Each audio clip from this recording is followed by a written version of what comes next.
Today on Unlocking the Soul, we're going to try to unlock a phenomenon known by names such as collective positive intention, group energy work, creating one's own reality, or probably most commonly, prayer. It's the idea that a group of people who focus on bringing about the same outcome will bring it into reality, even if it violates expectations of medicine or even the laws of physics as we understand them. It may even be the way that everything we experience comes into being, and some people may be so skilled that they can change reality individually. I'll give theoretical explanations from some credible sources of spiritualism, walk through some of the best documented examples of this power from history, and I'll interview a respected practicing cardiologist who's willing to go on the record about his miraculous experiences in his field. So let's jump in. We create our own reality. It's both an appealing and a horrifying concept. It simultaneously gives us unlimited freedom and takes away all of our scapegoats when reality fails to live up to our expectations. It's a phrase often attributed to Jane Roberts and her channeling of the entity Seth over tens of thousands of pages from the mid-1960s until her death in the 1980s. We'll hear more from them soon. But creating our own reality raises a key question then, doesn't it? Why would reality ever fail to live up to our dreams and our desires if we're the ones who form it? Why don't we manifest our goals and dreams every day? Some people claim to do so. But is that only the stories of motivational speakers, purveyors of hopes and dreams for the cost of a seminar or book, the likes of Tony Robbins, Wayne Dyer, Eckhart Tolle? Since so many can't seem to manage it, there must be more to this story. And if changing reality with our minds is possible, why doesn't everyone know about it? Well, most people do. Major religions do. For example, the 2.4 billion Christians in the world generally embrace the power of prayer or collective positive focus as a way to change the world and override physics and medicine. But so do Islam, Judaism, Hinduism, and even some Buddhist groups include the use of mental intentions to change the world. I remember attending Mass during my Catholic school as a child, where the priest would read out the daily targets of our childish attempts at prayer, such as for the health of a sick parishioner or peace in a military conflict zone. But what about the so-called laws that we rely on to codify our reality, both in terms of social contracts and scientific laws? They describe the cause-effect relationships that our observations seem to support. Gravity attracts bodies with mass. Seems reliable enough. Seth provides some insights on this matter as well. If you want to change your world, you must first change your thoughts, expectations, and beliefs. If every reader of this book changed his or her attitudes, even though not one law was rewritten, tomorrow the world would have changed for the better. The new laws would follow. Any new law always follows the change in belief. It's not the other way around. A couple of key takeaways there. First, you hear a lot of talk of beliefs when it comes to manipulating reality, but not so much about desires. Even if you want $1 million, you may not believe you deserve $1 million.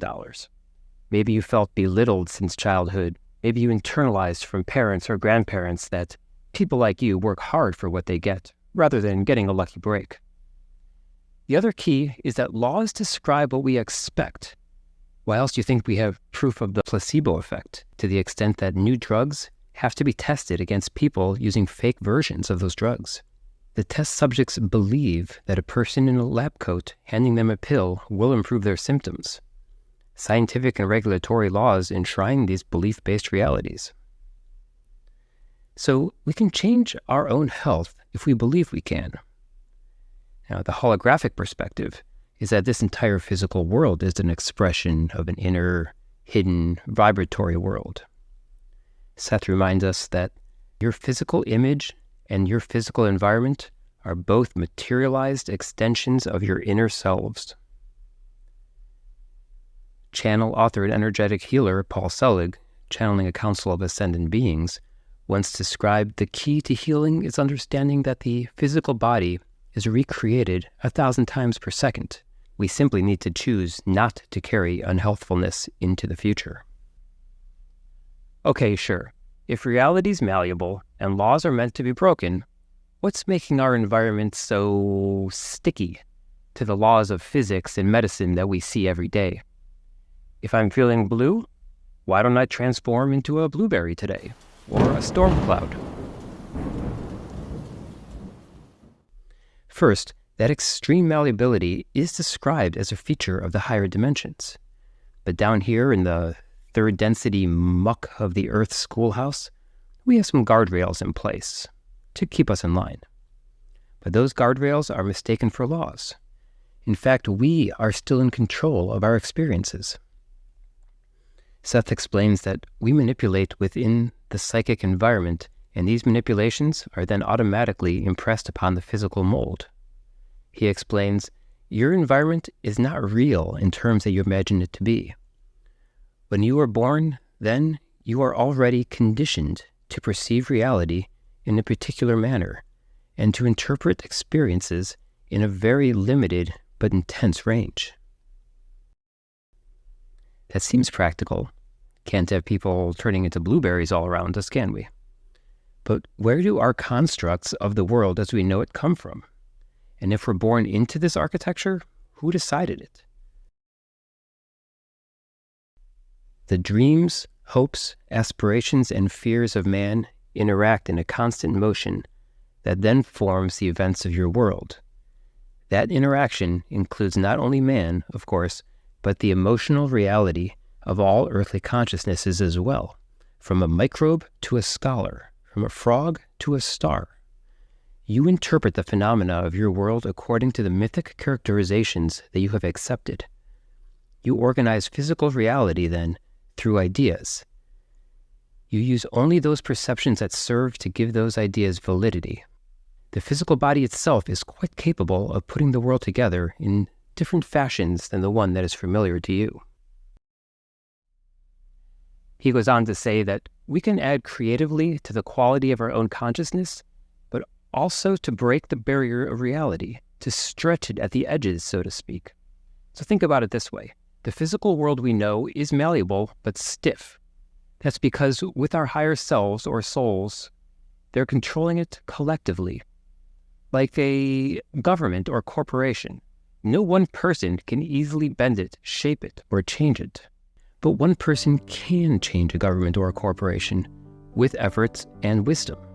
That effort may be inspiring people to join their cause and contribute their energy in the same direction.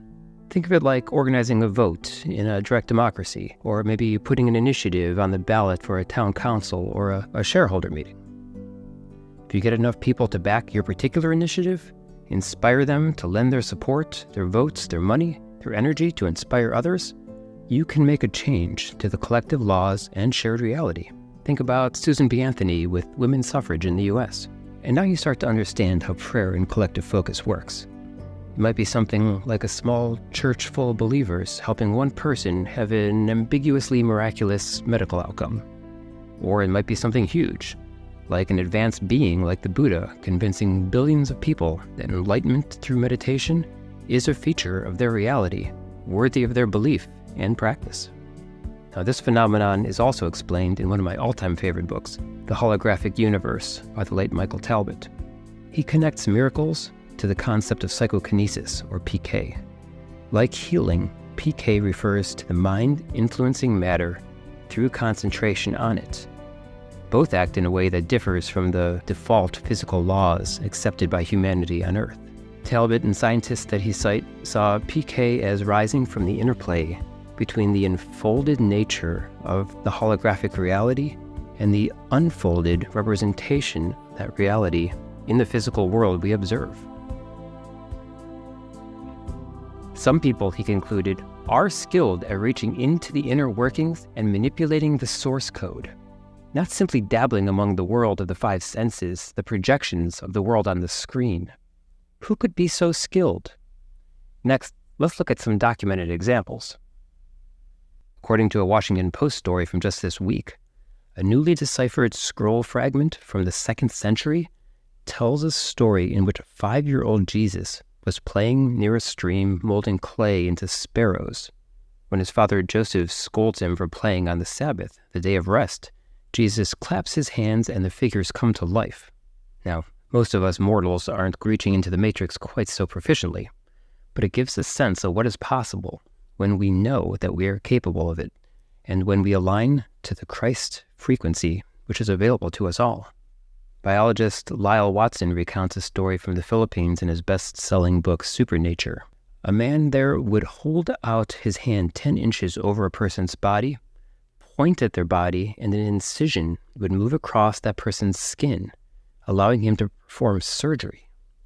The scientist witnessed this several times and even once received a cut on his own hand when he got too close to the man's gestures, leaving a permanent scar. These are examples of individuals directly manipulating the matrix in a way that we can observe with our physical senses. The Filipino man also introduces an important concept. He didn't just think healing thoughts. He manifested them through knowledge of surgery, in interaction with the physical world as it is, paying homage to the rules, even as he circumvents them. Another anecdote from Holographic Universe takes us to a group of Lutheran nuns building a chapel in Darmstadt, Germany in 1983. One fell through a floor and suffered a compound pelvic fracture. Instead of relying on her medical care, the nuns held an all-night prayer vigil, took her home 2 days later against the doctor's objections, where immediately after a laying on the hands session, the nun stood up and walked without pain and was completely healed within 2 weeks. A miraculous time frame. A strangely similar event was documented in the 7th century when a workman fell from a church construction in Hexham, England, breaking all 4 limbs and seemingly dying. Saint Wilfrid gathered other workers to join him in prayer, after which, quote, the breath of life returned to him, and he healed soon after. Historical anecdotes are fascinating, but always seem somewhat disconnected from our experience in the modern world. So next, let's get some first-hand experience with the power of energy healing and collective-focused intentions. I have the opportunity to speak with respected cardiologist Dr. Edward Kaliman. He is board-certified and specializes in cardiovascular disease at St. Clair's Hospital outside of Pittsburgh, Pennsylvania, amongst other places. Ed, good to see you again. Thanks for joining me. We've been talking about documented cases of people, both individual and collectively, who focus their intentions to seemingly override the normal laws of physics, medicine, biology, etc. Can you please tell us a bit about your take on this phenomenon? The way I look at it is everything is energy and consciousness. And we use different parts of it depending on how you can work with it and your understanding, also concentration. And people have different abilities to connect with different parts of the energy fields and perform some things that other people have the ability but do not know how to do it yet. And can you give us any examples from anything you've seen in your own medical career that seems to validate this phenomenon? Wow. It's numerous. There's just too many to count. I remember when I was an intern, we had this gentleman that had basically dying from multiple myeloma. He was a minister, and I was on call that night, so I had to sleep on the floor in the oncology unit. I was on call there. He stayed overnight, and he was going to die any moment. And they had a big prayer meeting with all the ministers. He was a Baptist, and all these Baptist ministers appear from all over the Western Pennsylvania and other places. And they had a prayer meeting in his room. And lo and behold, the gentleman woke up and walked and lived, at least that I know of, for a few more days, which was remarkable because he was really agonal. He was dying. So the prayer meeting had some effect beyond our normal understanding. You have a degree from New York Medical College, you completed residencies and fellowships, and you've been working with various hospitals throughout your career. Can you come up with any other explanation for that outcome? Prayer helps. There's a lot of things that older cultures have used before our medical, modern medicine. There's been numerous studies when somebody's having open heart surgery, you have the family, and actually Columbia Hospital, family praying for the patients to heal and not have any problems. they do better. The people that are not prayed for or cared for do not do as well. In normal life, people that are married and have nice relationships, they're healthier. People that feel lonely and have nobody to talk to, they live shorter and have more problems. Your state of mind, positive thinking helps you achieve. Negative thinking gives you those results. That's been proven numerous times. And in my experience, when I'm treating patients, the way you present the situation can change the outcome.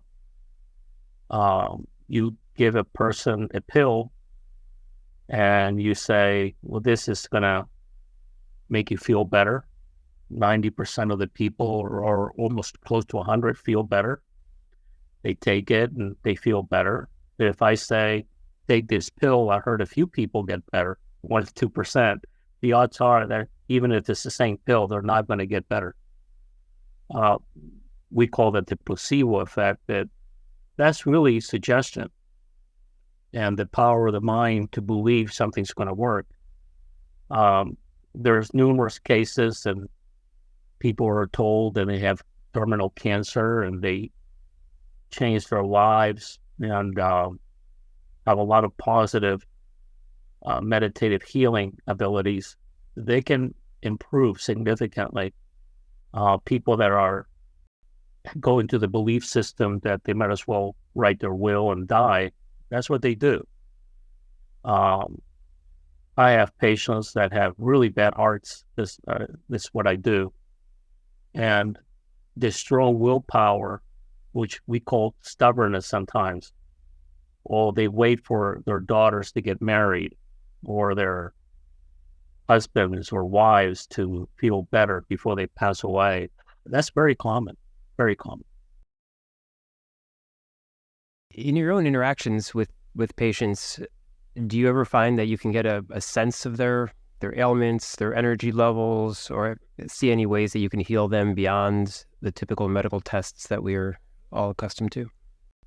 Medicine is an art and a science, and unfortunately right now it's just a science. The art has been lost. Decades ago, centuries ago, that's all you had was the art. You had shamans, witch doctors, you had people that used leeches and things like that.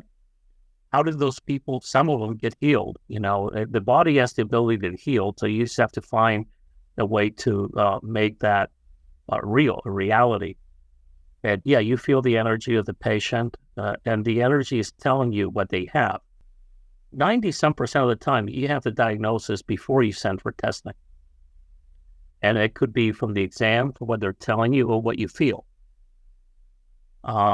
It's a combination of the whole thing. I usually, when I'm talking to a patient, I usually just sit there and listen, but I'm also looking to see what their subconscious is trying to tell me.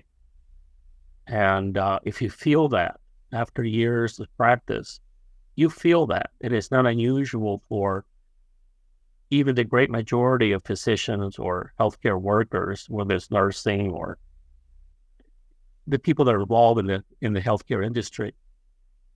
You get that we call it intuition, you call it whatever you want, that some people have very highly developed. Are you more in the camp of the mind is an amazing computer that can pick up on things that we might not even realize?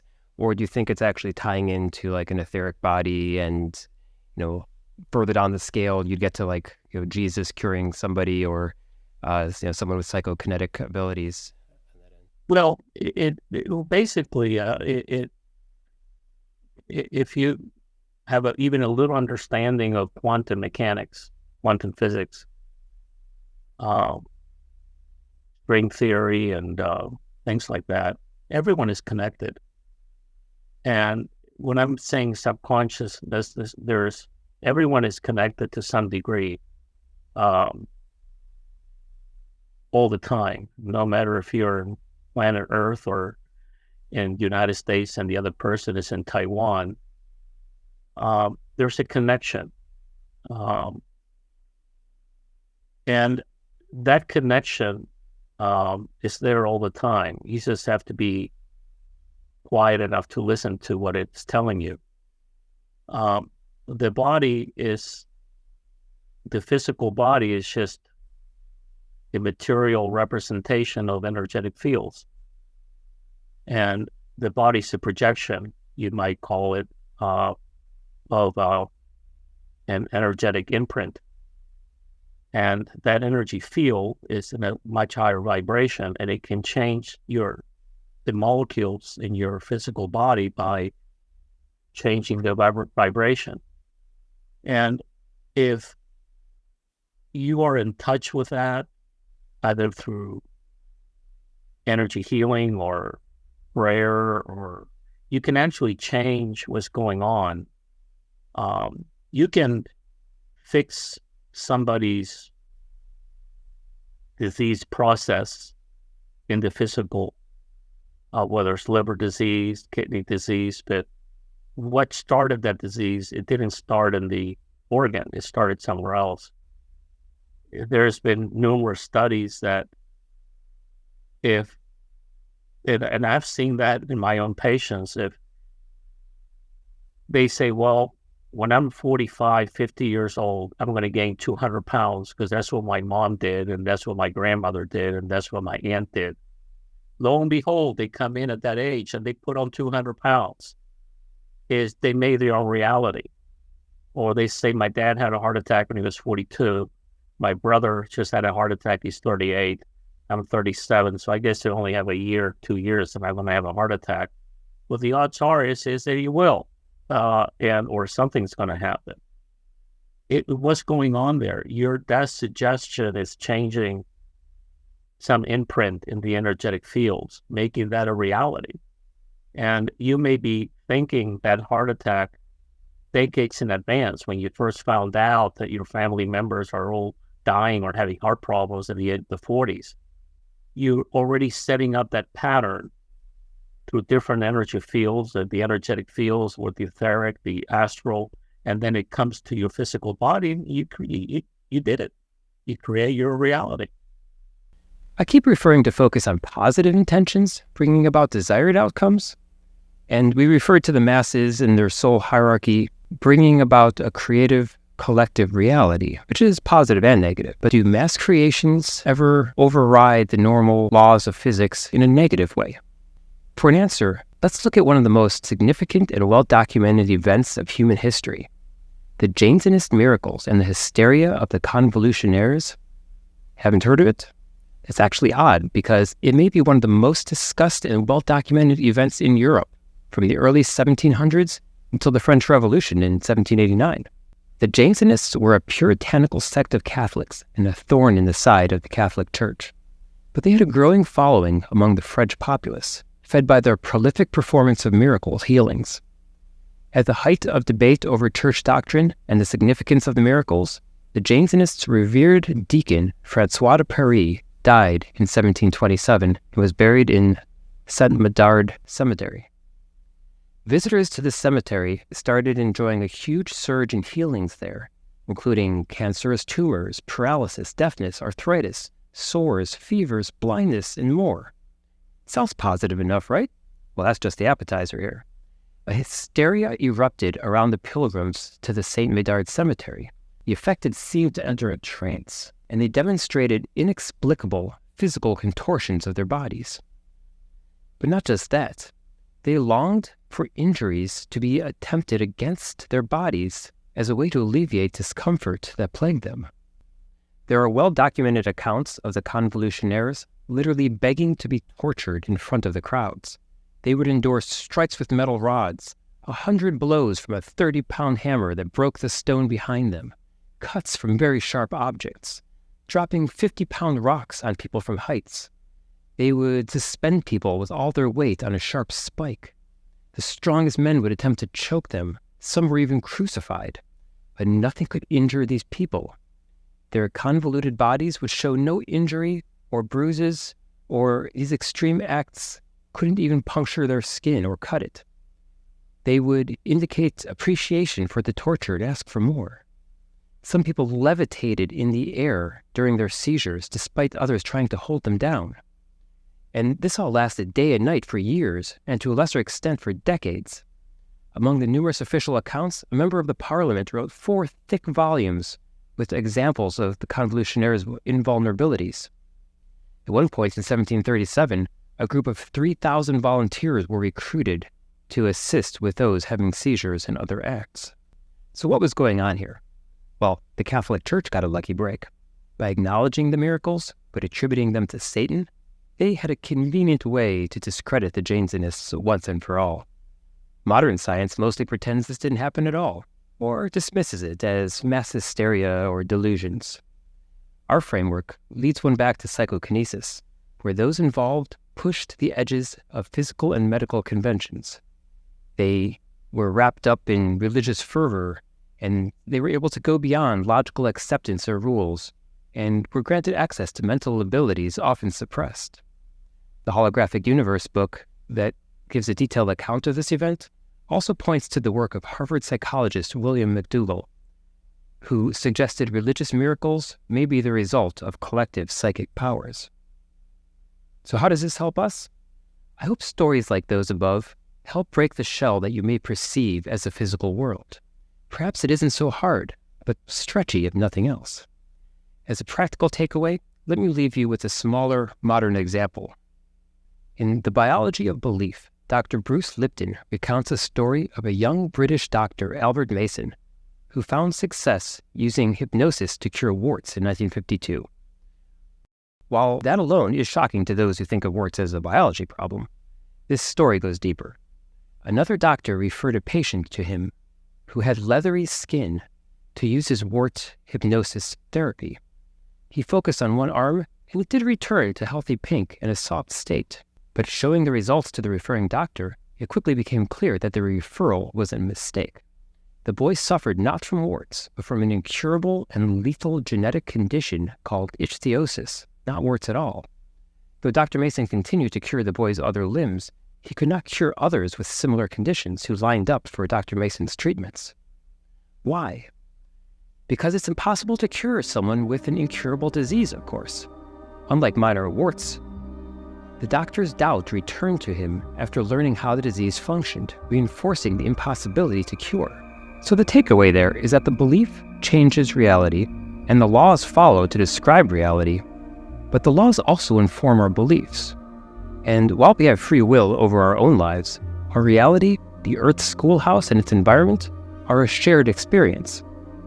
And to keep it fit for use, the nature of this reality is stiff, controlled by the beliefs of a mass of beings and their governing hierarchy.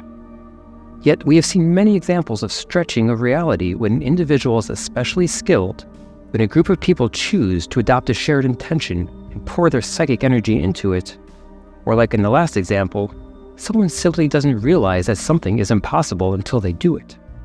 What's the easiest way to change our reality? Could it really be as simple as prayer? Let's put that question back to Dr. Kaliman. Prayer really helps. But I don't believe in quiet prayer. I think that prayer is better when you say it out loud, even if you're not by yourself. There's something about the vibration of the sound. If I know several of your audience understands more this than I do, so that when you look at quantum physics and things like that, sound is a vibration, and with that vibration, you really have no material existence. Materialism or material or physical materialism doesn't exist without sound. And when you look at the Bible, first was the Word. And then after that, you have light and stuff like that. So sound is very important. And that's why I believe music can change your state of mind. A very easy experiment is, the old Mozart effect, where people get a higher IQ depending what they're listening to. You go to a rock festival and you can't say I'm going to meditate in the middle of a rock festival. that you can go to a wonderful symphony by Bach or Beethoven, and you can actually close your eyes and feel the vibration and your spirit lifting. There's a lot of power in sound. That's why a lot of the churches have hymns and things like that. We forget that. There's nothing wrong with quiet prayer. I'm not saying that, or meditative prayer, without a doubt. If you're trying to meditate, you need quiet. But sound has a vibration that sometimes we forget. Yeah, you make me wonder whether there's some method to the madness of like a Catholic Mass, for example, that pretty much alternates between scriptures and quiet prayer, and then singing hymns, kind of going back and forth throughout the entire session. Exactly. And you go to, I'm not sure if you go to a Baptist church and they're all singing and dancing, and their vibration is different. They feel alive during that proceedings. That music is very powerful, whether it's Tibetan chant or the Buddhist bells and stuff like that. There's a reason why they ring the bell before a meditative prayer. It changes the vibration. Right. Yeah. But I even start many of my videos with a gong sound. Yeah, exactly. It does change the vibration. And I'm not sure if you've ever gone to a Buddhist temple, and besides the incense and stuff like that, but there's a different vibration in there. When you go to a church, and there are different kind of churches, you go in and it's quiet, a quiet vibration. There's a difference between quiet and silence. They're not the same. So bottom line, we have the power to override the physical laws. Just our beliefs are so firm that we often need assistance, we need willpower, we need collective energy, we need to help our frequencies actually change. Yes, since Newton, we went into deep science, in which if you can't touch it, you can't duplicate it in your hands, it doesn't exist. And that's not reality. There's a lot of weaknesses in the science, and I think that in the future, science, religion, and spirituality are going to become one. And as we evolve, we find more. We're finding particles that are traveling faster than the speed of light. We're finding particles that have unusual properties. And, if you give that information to somebody in the year 1700, they would think that was magical, that what we're doing, it's magic. So magic is just nothing but things we don't understand yet. A television set is magic if you show it to an Amazon tribe, they've never seen it. A car, same story. During World War II, when our planes were flying over the islands in the Pacific, some of those tribes had never seen an airplane, and they thought it was magic, and they built airplanes out of wood because they thought it was a god. But the only thing magic is or the unexplained, is unexplained. Well, not really, is that we don't understand how it works.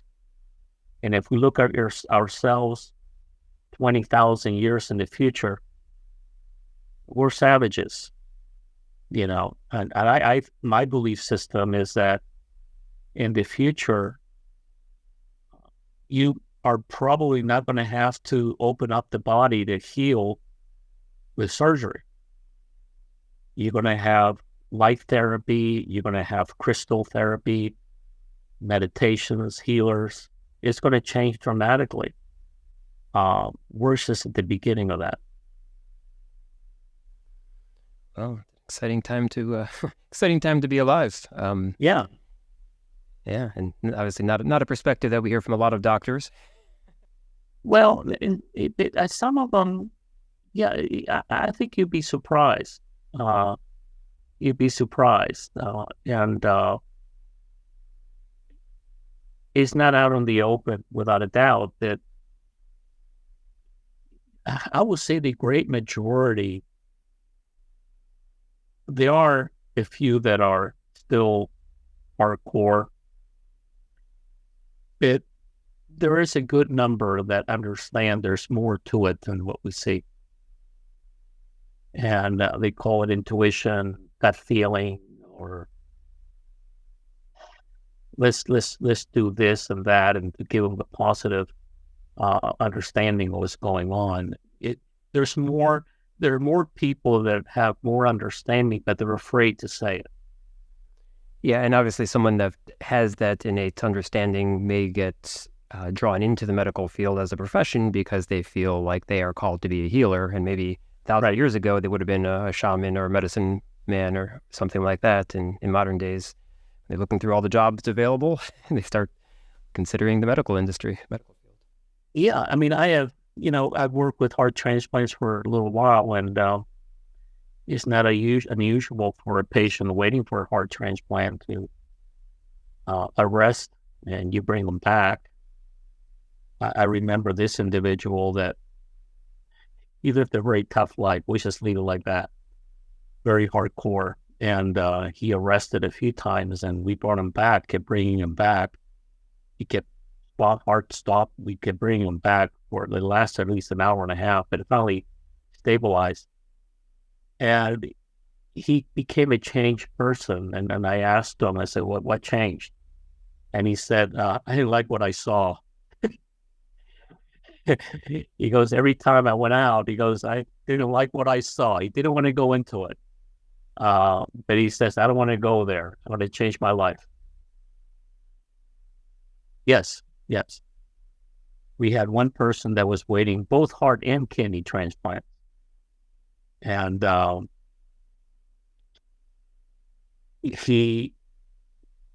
while getting his kidney transplant, his heart was pretty weak, so he arrested in the surgical suite.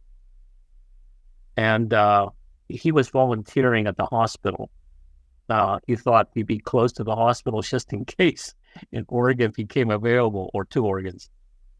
And he recovered, and he said, I saw myself flying all around the hospital where I usually make my routes, where I used to go visit. And he said the same story. And had one patient that had a pacemaker, and we had to change his pacemaker. He was completely pacemaker dependent.